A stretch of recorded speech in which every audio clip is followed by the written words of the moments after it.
We did. I don't think I talked about this on the last time I was on the podcast. We did a day in training where we started in a fully locked triangle, and I had Nicky Rod. Well, last time you came on, you talked about starting in a fully locked darce, and Nicky Rod's impossible to darce. So. Yes, yeah, okay. So I haven't spoken about this one yet. So yeah, there's one day where I think Damien asked me, he's like, start in a fully locked triangle against Nicky Rod and see if you can get out. Is this going to be how you popped your ACL? No. So I do it like fully locked up. Nicky Rod's down. And yeah, he's down, and I'm in it for like 3 minutes straight. And it gets to the point where all of the blood vessels in my face, I've never seen this happen. All the blood vessels in my face pop. Oh my so you God. just see all these little little blood Nicky spots. Is doing it to you. Doing it to me. Okay. I'm the one in the triangle. Okay. Gotcha. Yeah. And I thought you were squeezing so hard. Yeah, me too. So yeah, all the blood vessels in my face pop on one side of my face, and my whole left side of my face just blows up, like gets super swollen. Whoa. Yeah, Like a palsy or and something. we eventually, I didn't even tap. We eventually had to stop, or no, I think I did end up tapping, but it was because my left nostril also started bleeding. So it's just like the left side of my face just blew up. Like my whole face looked deformed. And like there's a bunch of popped blood vessels all over my face for like 2 days. What side was the triangle locked on?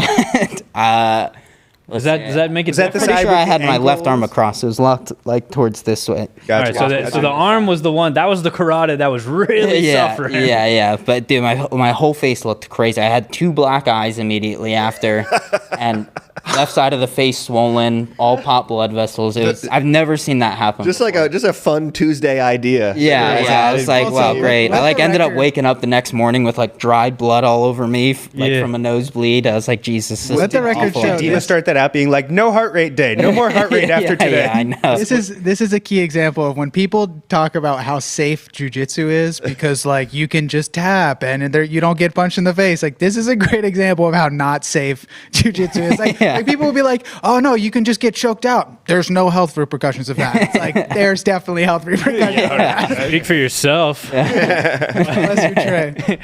Yeah, that's nuts, dude. Were you scared?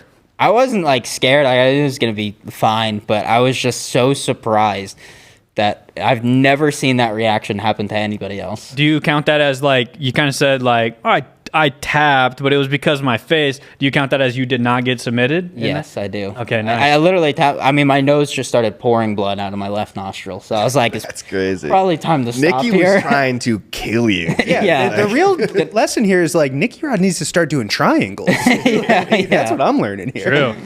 Yeah, I don't know. That sounds like the equivalent of like Eddie Hall trying to set the deadlift record or something, like some power lifter, and they're just like vibrating and their nose just starts gushing blood. Like you just had so much pressure built up in your head that your body was like, dude, we don't even know what to do with all this. Let's start causing a biological reaction. So this guy like That is hilarious, dude. Yeah. That's wild. Can I tell a choke story from back when I was on the East Coast? no. All right. moving on. I'm kidding. So I was in the DC area, so we would often have like people who are involved with different aspects of like the military or government kind of pop through once in a while, including this one guy who was super involved in teaching Marines like how to hold their breath underwater and do stuff like that, right? A survival expert on these things, especially breathing.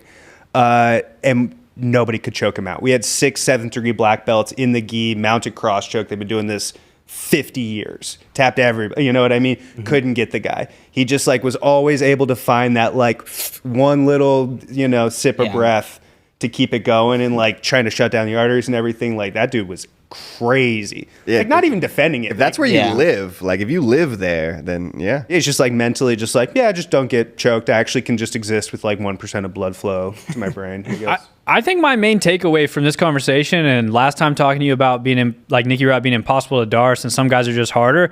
Everyone out there, start trying to last longer in these chokes. I'm starting to realize they're fake, dude. Like these are pretty fake. Yeah, it's like people always say like, oh, what's the best thing? You got to get to the back. You got to, put them out. Even in street fight. You know, it's like they can't fight anymore if you put them out. Yeah, right, dude. Break their arm. I don't know. I'm flip side. I'll tap to an arm bar. Yeah. I'm not going out. Well, but then a couple months ago, 6 months ago, we were saying we've never seen a jiu-jitsu guy in a cast stop tapping to arm bars. Yeah, true.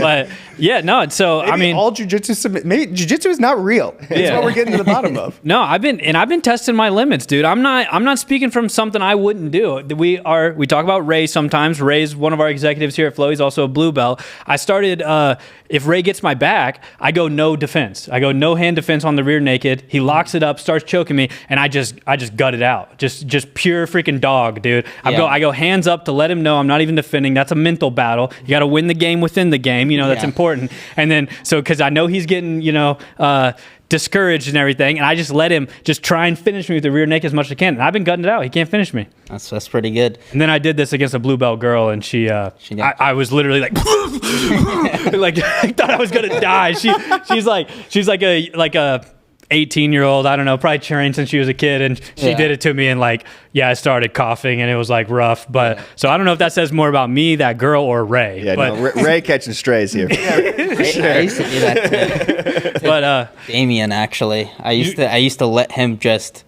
back at Henza's. This was back when he was like a blue belt. this is funny that my story involves just hobbyist guy who works in an office, and yours involves one of the best grapplers.